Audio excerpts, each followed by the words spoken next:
see everybody tonight. Glad we can be together. As we go back to the book of Proverbs, we're kind of rounding, as we said this morning, we're in the last stages of our class. We'll have this afternoon, and then Wednesday night we're going to introduce a study out of chapter 7 that will take us Wednesday and Sunday, and next Sunday will be our last class period. We'll sing the following Wednesday, and then the new teaching quarter is going to begin on the 31st. And so we are just about finished here. Apologize for the way I sound. This has been really interesting. You know, getting over COVID was a very easy thing. I'm very thankful for that. Getting over post-COVID symptoms has been just a nightmare. I have had half a dozen things that have kind of coalesced in this last 7 to 10 days, and have just been difficult. And one of them is the way I sound. My doctor tells me there's no infection in that throat at all. It's just COVID. It's just the aftermath of COVID, and that along with 2 or 3 other things. And so it's been really an interesting 10 days after I thought I'd get over COVID and that'd be that, over and done, and lo and behold, not quite. So I apologize for the way that I sound. The good news is that probably means you're going to get out of here early tonight. In fact, let's just have a closing prayer. We'll go grab a bite to eat and be finished here. All right, tonight I want to do the last half of a lesson that Lee started this with us last week, and then Matt was supposed to teach Wednesday night, and Matt got up and he was sick on Wednesday, and so he couldn't teach, and so I get to finish this tonight, and I'm glad to get to do that. Let's pray together. We'll be down to business tonight. Father, thank you so much for the Lord's Day. Thank you for the beauty of the day, the blessing of the day. Thank you for letting us be together tonight with people whom we love so much in Christ. Thank you for our church family. Thank you for what we share together. Thank you for the writings of Solomon. And we recognize, Holy God, that these Proverbs speak to our life. And we pray tonight that it will speak to our lives in a way that is dynamic and alive, in a way that will make a productive difference for good as we try to serve you, not only today, but in the days that lie ahead of us. We pray for all who in our building meet tonight, and we pray for all who are away from us tonight. So many of our college students are traveling around the United States this evening. We ask you to keep them safe, particularly as they're traveling home today and tomorrow. Keep them safe, we pray, in Jesus' name, and amen. Amen. All right. I don't really want to replow the ground that Lee looked at, and so we're not going to do that. I just kind of blitzed through what he looked at. As we talk about this business of why can't we be friends, by the way, Lee, did you use the illustration of Dire Straits, the walk of life? Yes. Okay. So I was very confused. You were? No, listen. Because why can't we be friends is a song by War. I know, that's different. That's something else. That's something else. Okay. So when I wrote the material, I put in there, because I knew Lee was going to teach for me. So I used the illustration of the 80s Dire Straits in the song, Do the Walk of Life, because I knew that Lee would know who that is. I did. Matt, no clue. What's I have no idea. You have no idea. Yes, Matt's clueless about many things, including that. Yeah, you do the walk of life. Well, the fact is, we all do the walk of life with somebody. We do the walk of life with a lot of people. And the question is, who's worthy of doing the walk of life with us? And that's really the point that I want to make. And we all do that. None of us lives to himself. No one dies to himself. Solomon, in that famous statement, said 2 are better than 1. This is what we do with life. We do life together. God made us that way. Bad company corrupts good habits, and we talked about that this morning. So no need to replow any of that ground. Here's what we're going for, though, is iron sharpens iron, so one person sharpens another. That's what we want. We want people that are going to make us better, richer, deeper, more spiritual, more valuable. Help us in life. We all need that in every venue of life. It doesn't matter what it is. People help make us better, and for that, we should be thankful. The principle that we've looked at in this class repeatedly is walk with the wise and you become wise. A companion of fools suffers harm. The promise of that is you walk with the wise, you become wise. That's a promise. That is a promise of God. And the warning is that the companion of fools suffers harm. That is, he allows himself to be influenced in a negative way, a detrimental way. that is going to show itself somehow. I mean, if you just spend your time with people like that, eventually that's going to show up in your life some way. That's what Solomon is saying. And then you had these statements, and protecting yourself when something's wrong with. And these were things that I talked about in the Guardrail series, in the lesson on friends, right? When you realize that your friend's core values are different than your own, or when you find yourself trying to defend the wrong behavior of other people, or you feel pressure to compromise, or you find yourself pretending to be someone other than who you know you are. I always talk about that with young couples when we're doing the pre-marriage things, that if you're having to pretend to be somebody that you know you are, that's a huge red flag. That is not going to get any better. That's going to get worse. If you see yourself becoming more like non-Christian friends in particular, then they are becoming like you. Or when you hope the people you love and care about the most don't find out where you've been or who you've been with. I realize that's not grammatically correct. You know what I'm saying there, right? With whom you've been. Yeah. And so if you have to worry about that's a huge red flag. Here's where we pick up tonight, and I want to spend our time talking about winning friends and influencing others. All right, and so we're going to talk about, and we want to discuss that a good bit. So the fact of the matter is that we all want to do that, don't we? I mean, don't we all want to win friends and influence others? I think so. We all want to win friends, and we all want to have an influence, a positive influence on others. Solomon, in the Proverbs, gives us some life principles to help us do both. Whether you're young or old, whether you're a Christian or non-Christian, whether you're an introvert or an extrovert, it doesn't matter. Solomon gives us some life principles to help us with that. And so if you apply the principles of Proverbs, your relationships will be better, and your influence will be greater. So if you're taking notes there, you might want to jot down Romans 12 and verse 18. Romans 12 and verse 18, where Paul said, as much as it depends on you, live peaceably with all men. As much as it depends on you, live peaceably with all men. So I can't be responsible for everybody else. I can't control other people's thoughts or actions. But I can take care of myself. And I can decide that I'm going to live in a certain way, right?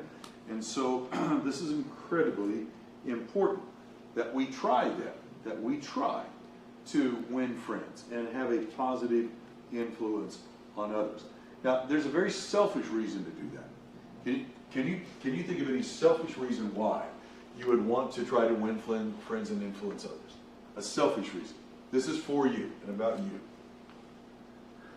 What might that be? Life goes better. Pardon me? Life goes better. Life goes better, and you're going to do better in life, right? So if you're winning friends and you are influencing others in a positive way, your life will go better. Chances are pretty good you're going to succeed at school. You'll succeed at work. You'll succeed in your marriage. You'll succeed in your friendships. I mean, just from a very absorbs not the right word, but from a self-centered view, yeah, in a good way. It's a very beneficial thing. Solomon says life will go better. That's what so many of the Proverbs are about. Here's how to make life go better for you, and that certainly happens. That certainly happens right here. But now, on the other hand, part of that is, on the other hand, and this is really important for, at least for this audience. On the other hand, we're called by God into a certain ministry. We talk about ministry and think about something formalized. But the day you became a Christian, in essence, God called you to ministry. And the ministry was that He wants you, Jesus said, to share light and share gospel. This is your ministry. This is your work. This is your commission. You cannot share light and share gospel if you don't do that. Right? If people's perception of you is that you really don't care about them, or you don't want to be with them, or you look down on them, or that you might mistreat them in some way, then your opportunity to fulfill your ministry, to use the language that Paul used with Timothy, your opportunity to fulfill your ministry is zero. I mean, absolutely zero. And so this becomes extraordinarily important, not just because it's going to help us live a better life, what we can get from that, but in trying to do what Christians are called by God ultimately to do. I mean, that's the way we do, right? We don't we don't tend to follow, we don't imitate, we don't want to spend time with people that we feel don't really like us or look down on us or that we feel like we can't trust. And we're not going to make an investment in them, right? And the same is true when it comes to things spiritual. And so, think about this, winning friends and influence others, if others, let's just be blunt here, if they don't like us, they're not going to listen to us about our God. And that's just the bottom line. And so this becomes extremely, extremely important. What I want to do tonight is I want to talk to you about 3 traits. I want to talk to you about 3 traits to live by in this matter of companionship, friendship, who we do the walk of life with. All right? And honestly, these 3 traits in some ways are counterintuitive. In some ways they're counterintuitive. And that means that sometimes we have to paint by the numbers. Did you ever do that? Did you ever paint by the numbers or do it with your kids? Right? You know, when you paint by the numbers, you're told, okay, put this color right here, right? Even though you may look at it and say, I don't think that color should go there. What do you know? What do you know? You see the big thing in all things. That's right. So somebody who's a better artist than you ever dreamed of being knows how the colors go and what color should go there. And so you've got to decide whether or not you trust them to paint by the number right there. Right? And in the traits that we're going to talk about tonight, it's somewhat that way. That there are times that we look at that and say, I'm sorry, but I don't want to do that. Or I don't think that's what I should do there. And we've got to decide whether or not we trust somebody who sees the big picture, to use Carl's word there, who sees the big picture. Or whether or not we're going to decide, I think I know better here. And so I'm just saying that in these things that we're going to talk about, we have to paint by the numbers. Now, we're going to talk about 3 words here that are common words, or ordinary words. They're stained glass words. We're going to talk about 3 stained glass words. What do I mean by that? They're stained glass words. What do I mean by that? You use them in church. Yeah, we use them in church. These are church words. We're going to use 3 church words, right?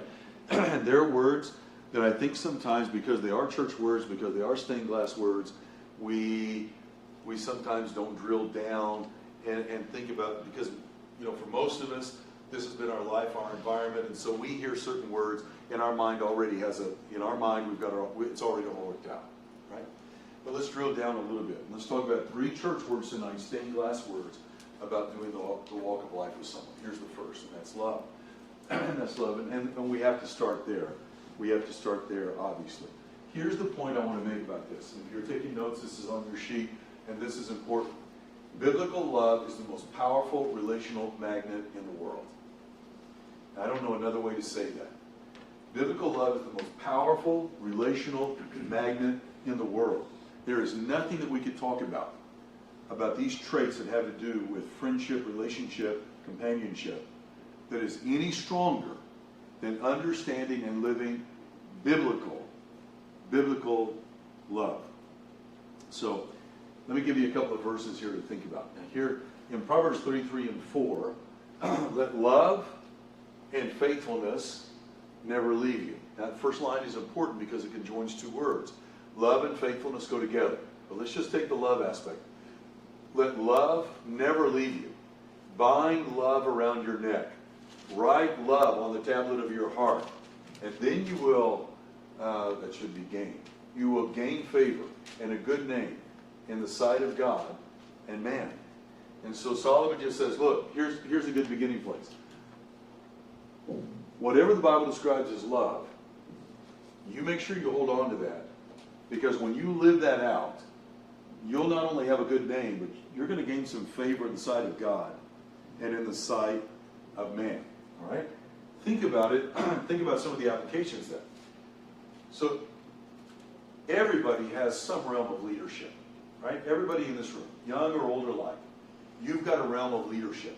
Now maybe that's on your job, maybe that's in your family, maybe that, like Laura's in the classroom where she's a leader, or maybe it's in this church, but everybody has a realm of leadership. Look at this.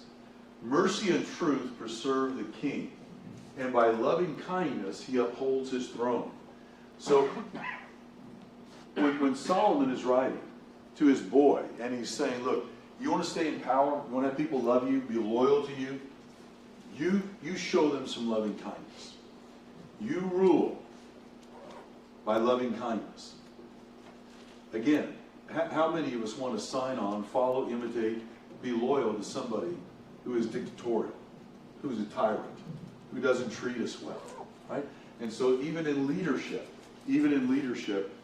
this principle adheres. What's the problem? And anytime anybody discusses in Bible class or a sermon the concept of Bible love, they always talk about this. What's the problem? What's the problem with our English word love compared to the Bible? Because it doesn't have enough definition. It doesn't have enough specificity.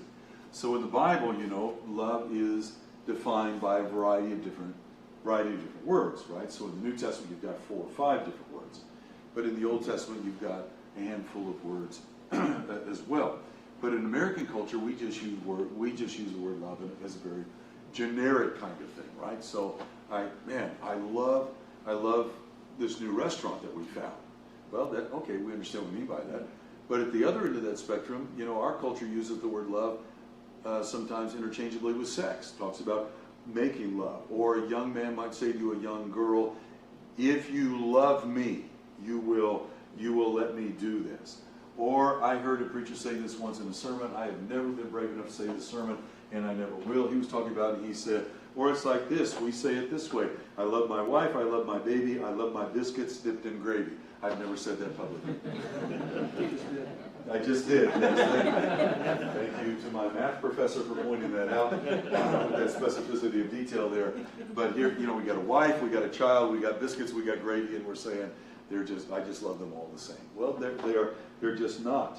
They're just not the same. And we're talking about different aspects of love. I'm talking to a group tonight who understands the biblical concept of love. We're going to read about that in just a second. But you know exactly what I'm talking about, right? In the New Testament, we talk about love as a noun and a verb, either as agape or agapeo, and we know what that means, right? That this is a love that is beyond myself. This is a paint by numbers love. This is saying I'm going to do this even though it's not really the color I want to put in that block. It's not what I want to do. But I'm going to go ahead and do it because I know this is what is right. Now, before we read about that, let me just say this. Love can be weaponized. Love can be weaponized, right? I would imagine if you've lived long enough, now some of you young enough, maybe this hasn't happened to you yet, but if you've lived long enough, you've probably had somebody say to you, hey, listen, I really do love you, but now what do you know is about to come in that next line? Nothing good. Something you don't want to hear, right? So you're about to hear something you don't want to hear. I love you, but, and so love has just kind of been weaponized a little bit. What's the more frequent phrase we have? We say it in the South. If you say these words, then you can say anything. Bless your heart. See, it's kind of the bless your heart moment, right? Bless his heart. Oh man, bless his heart. That baby's uglier than a duck. I mean, if you bless their heart, it's all okay. It's all okay. I want to give you in the 3 things we're going to talk about tonight. I'm going to give you 2 or 3 little sub applications. All right. So here's the first one here. Let's talk first of all just about biblical love.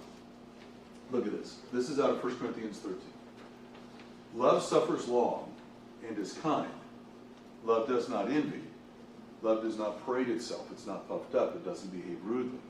It doesn't seek its own. It's not provoked. It thinks no evil. It doesn't rejoice in iniquity. It rejoices in the truth. Love bears all things, believes all things, hopes all things, endures all things. And here are the 3 words that are most important. Love never fails. when Paul wrote that, and that's a whole class unto itself, right?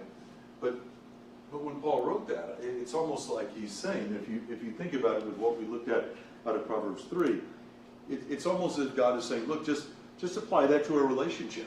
Apply that to a relationship, apply that to a friendship, and it will inevitably be enhanced. But here's what I want us to talk about, and that is, how do you see this in day-by-day living? And so how does this work itself out in day-by-day living? What would this look like? What would biblical love look like in day-by-day living? I want to give you 3 things here, all right? Here's the first. Number 1, this is what we all know. It's an action, not an emotion. How many hundreds of times have you heard that in sermons and Bible class? That biblical love is an action, not merely an emotion. It doesn't mean that it doesn't have any emotion behind it, but it means that it is primarily an action, right? Can you think of any statement in the Bible that would illustrate that perfectly? That it's not how you feel. This is, if you acted the way you feel about this, it would be completely different, but you're going to act this way because it's what's right. Can you think of anything, any statement? Jesus talked about it in the mountain message. Go the extra mile.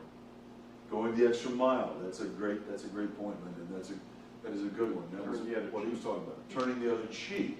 That's a great illustration of that, because nobody wants to instinctively do that. And love your enemies. And that's really the one that I was thinking about in Matthew 5.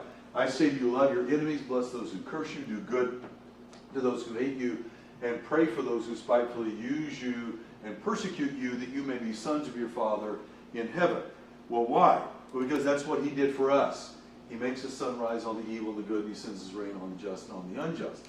Love your enemies, bless those who curse you, do good to those who hate you, pray for those who spitefully use you and persecute you. Is there anything that is more antithetical to human emotion than that? I don't think so.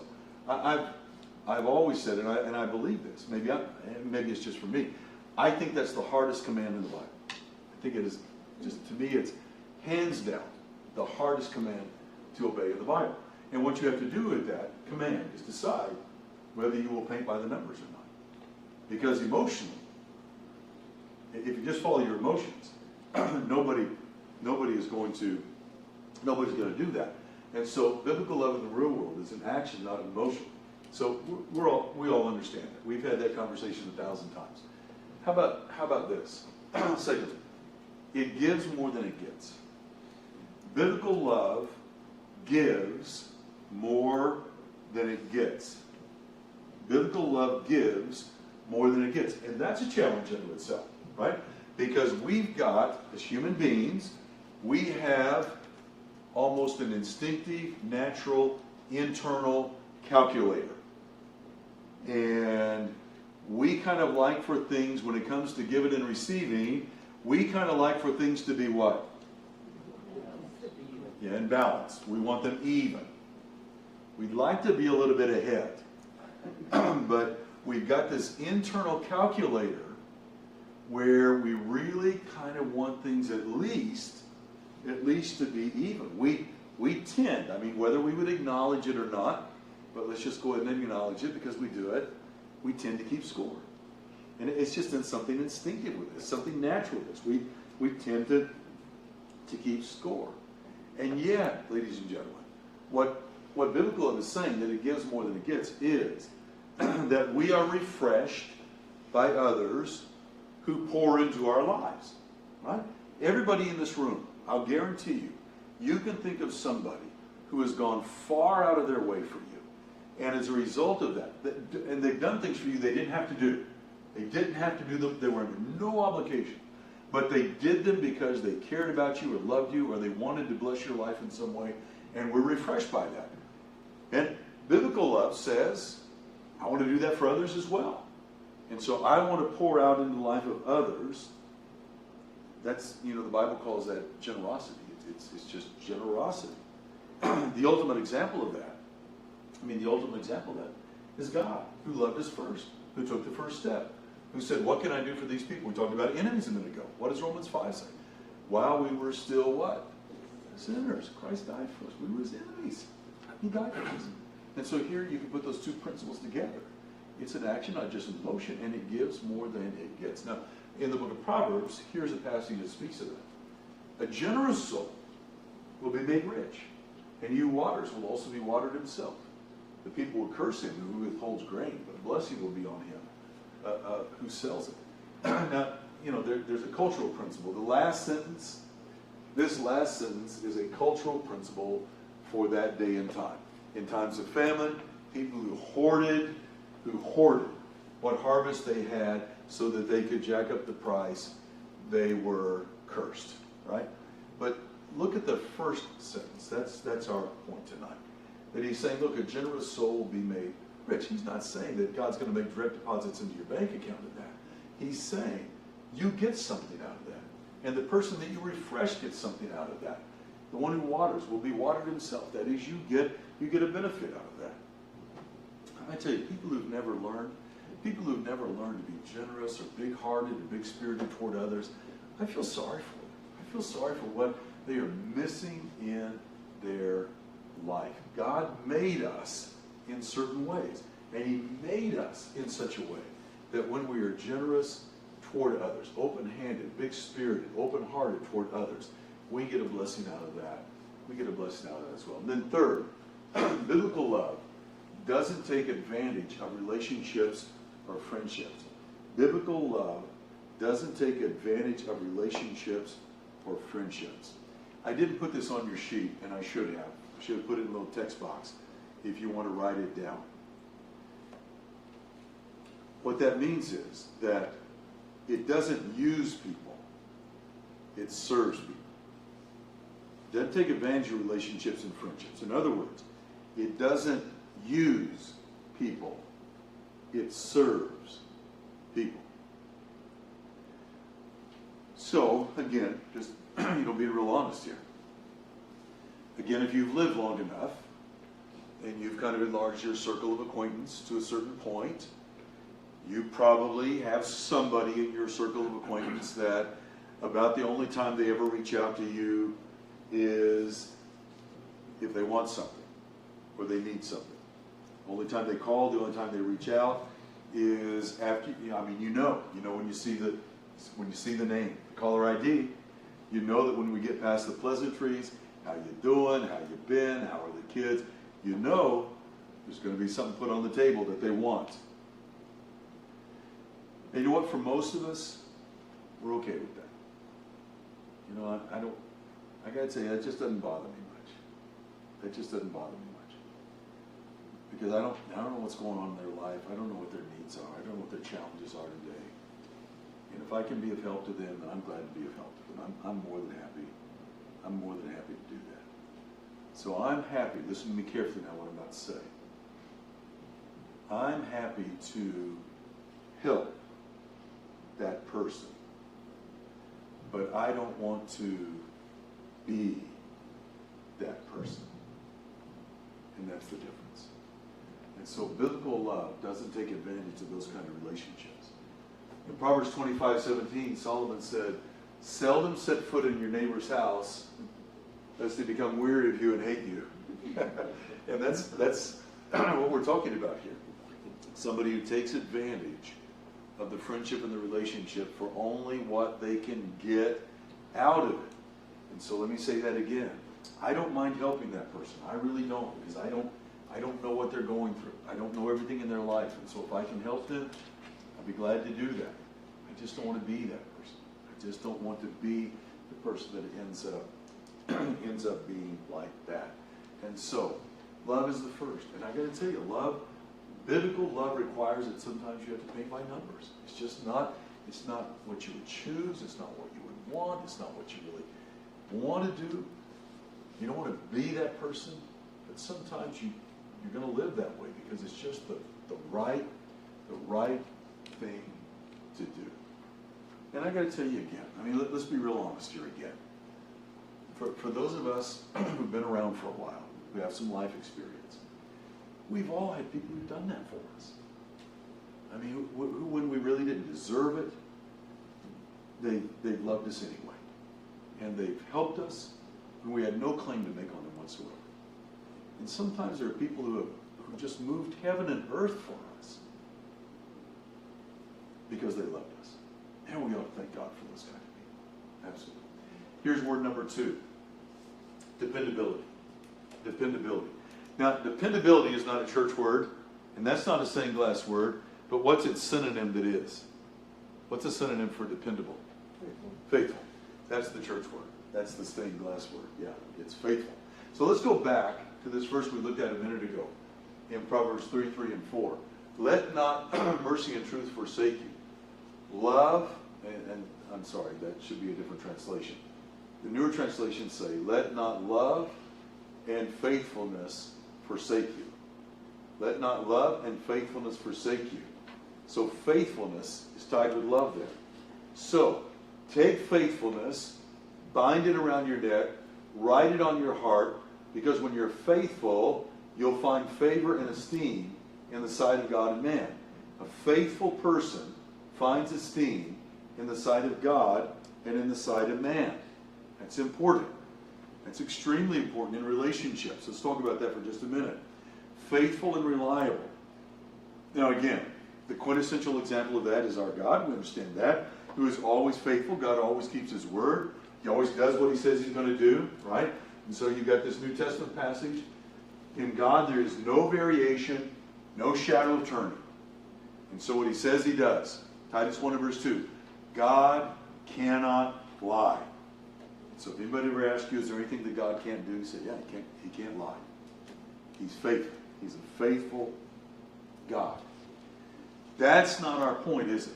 That's not our issue. We know we serve a faithful God. What Solomon is talking about, and we're going to look at several verses here, is being able to answer these questions. Am I reliable? And do I fulfill my responsibilities? And do I keep my promises? Because those things, ladies and gentlemen, are absolutely essential to relationships and to friendships. That we are reliable, that we keep our word, fulfill our promises and our responsibilities.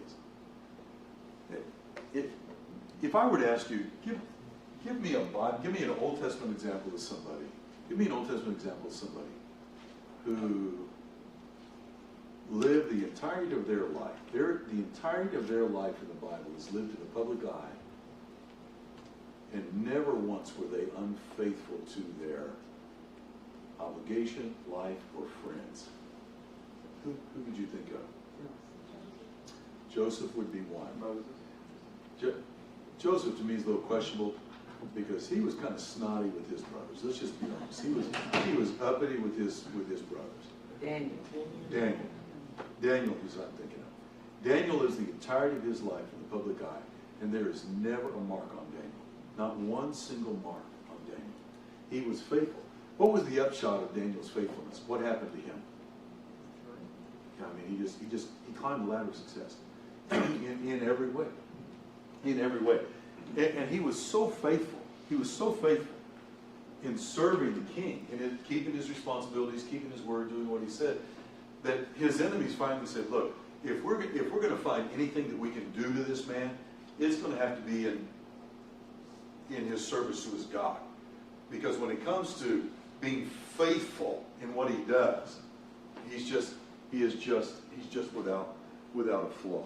So, what does this look like? So what does this look like in the real world? Well, let me give you 2 or 3 things here.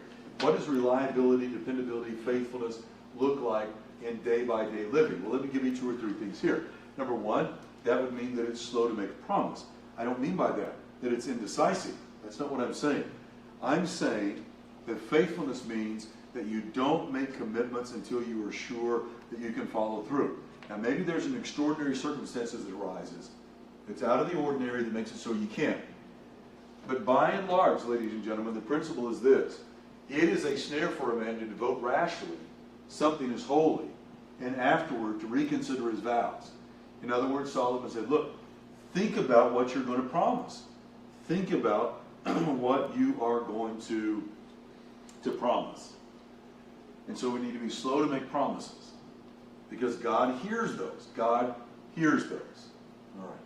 How many of you have heard Adele's new song that she dropped on Friday?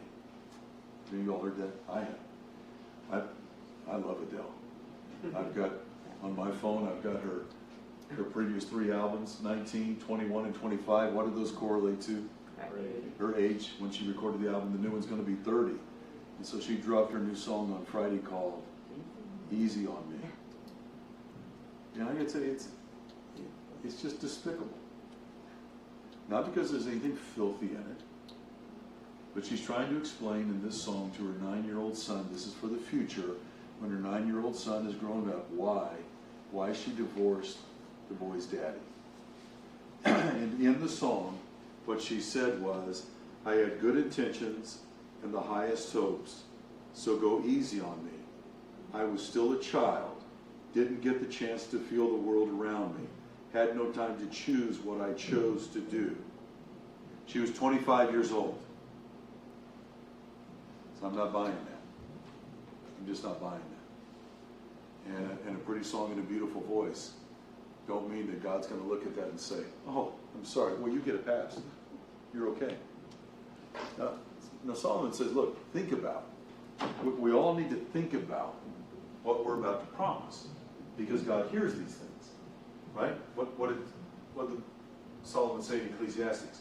Better not to vow than to vow and not obey or pay, right? So, secondly, dependability keeps commitments at all costs. 25:19, confidence in an unfaithful man in time of trouble is like a bad tooth and a foot out of joint. Think about that in Solomon's day. So in Solomon's day, if you had a bad tooth, did you get Novocaine in Solomon's day? Nope. Did you get a Percocet? Nope. What'd you get if you had a bad tooth? Pain. You got pain. And Solomon is saying, putting confidence in somebody that you can't trust, that will bring pain into your life. That will bring pain into your life. And so he's saying, look, what's it like to have an unreliable friend, an unreliable coworker, an unreliable mate, whatever it is, any person who's unreliable, what's it like to put confidence in them? Well, it's going to bring you pain. That can't be right. Let's just pretend we're hearing bells and they're not real. So the psalmist asks, Lord, who can abide in your tabernacle? Who can dwell in your holy hill? He gives about 6 answers. Here's one of them. He who swears to his own hurt and does not change. He swears to his own hurt and does not change. He keeps his word. You ever thought about this? You've got a friend. Let's suppose you've got a friend who is a absolute certifiable genius. I mean, they are truly a genius. But 2% of the time, they do something stupid. They got a gap in common sense, and so 2% of the time, it's like my college roommate. He was a genius. He didn't know how to iron a shirt. Right? Did that mean that he was no longer a genius? No, he's still a genius. Right? So here's a person who is honest and they act with integrity 98% of the time. But 2% of the time, they lie. And they don't have any integrity about them. Are they a person of integrity? What would we say? Nope. Isn't that interesting how that works? You can be 90%, 98% genius and still be a genius. But you can't be 98% honest and be an honest person. And that's what Solomon's saying. Solomon's saying, look, we got to keep our commitments and make sure that we're keeping them at all costs. And that would mean, third, that we got to watch out for the little things. Not just the big things, like signing business contracts and mortgage documents and student loans and things like that. But the little things as well. I mean, we got to keep our word about these things. If you tell someone, hey, you know what, I'll call you tomorrow. Call them tomorrow. If you say to someone, I will pray for you about that, then pray for them about that. If you say to someone, I'll be there at 4 o'clock, be there at 4 o'clock. Now, I realize, things happen. I understand that. But don't let that become a part of your character. When Vicki and I lived in Texas, we had a family there. We had a ton of young families, and we were young back then. And so we had a ton of young families who did things. We had one family that was always late. And so anytime they would ask, what time do you want us to be there? Everybody told them 30 minutes early. Everybody. And we all understood that. We all knew that. And then we knew when we were going to be there. But we knew if we told them 30 minutes early, they'd probably be there maybe 10 or 15 minutes late. Because that's just the way that they function. And so we just, even the little things matter. All right, we're out of time. We got to go through this. The third word is humility. Humility, we've come to define as thinking little of ourselves, or at least pretending we think little of ourselves, but that's really not it. A man's pride will bring him low, but the humble in spirit will retain honor. 6 things the Lord hates, 7 an abomination to him. One of them is, in fact, a proud look. What would this look like in real life? Let me let you fill in the blanks here. Humility in the real world. It treats others like they're the guest of honor. That's what humility does. It treats others like they're the guest of honor. In lowliness of mind, that each esteem others better than themselves. Listen to this, ladies and gentlemen. That doesn't say that others are better than you. That says treat others as though they are better than you. And that's the difference in others. Humility asks, how would I treat this person if they were more important to me? Need an illustration? Jesus washing the feet of the apostles. That's how you would do that. Secondly, it doesn't brag. It doesn't brag. Let another man praise you, and not your own mouth, a stranger, and not your own lips. That's hard for all of us, isn't it? You ever hear somebody you ever been in a conversation, somebody's getting credit for something, and you had a big part of that? What do we almost feel compelled to do? Hey, excuse me. And someone says, hey, let somebody else get the credit for a change, right? And then it doesn't have to always win. Who is able to stand before jealousy? Nobody. Let me give you 2 things to take home. 2 things to take home. Here's the principle. Be careful how you live, not as unwise, but as wise, making the most of your opportunities. Your opportunities. Your opportunities. It's like the property line in your house. You can't control how your neighbors take care of their yard, but you can take care of yours. And the same thing is true with what we're talking about. You may have to work around, live around, have family members who don't do any of these things that we've talked about tonight. But you can. You can make the most of your opportunities and do what is right. And then secondly, living the principle. I love this statement. A friend loves at all times, and a brother is born for adversity. Let me tell you what a friend will do. Here's what a friend will do. A genuine friend will love you when everyone else has left you. And they'll stay and love you even if you're not worthy of their love anymore. Even if you're not really worthy of it, they'll stay there. They'll stay there by your side. Second, a genuine friend will hold you when you're hurt, and they'll lift you when you fall, and they'll stay by your side when you're alone. They'll hold you when you hurt, they'll lift you when you fall, and they will stay by your side when you're alone. We got them? Third, a genuine friend will listen without judging, and forgive you without asking, and stand with you without wavering. They will listen without judging. That doesn't mean that a genuine friend gives you a free pass when you need to be corrected. Because sometimes the best thing a friend can do is say, hey, you know what? Here's something you need to hear. But they'll listen to your difficulty, and they'll love you regardless of what comes out of your mouth. And they'll forgive you without asking, and stand with you without wavering. And then finally, a genuine friend will make you a better person because you spend time with them. A genuine friend will make you a better person. And by the same token, we ought to want to make other people better because they spend time with us. And that goes back to what we said a moment ago.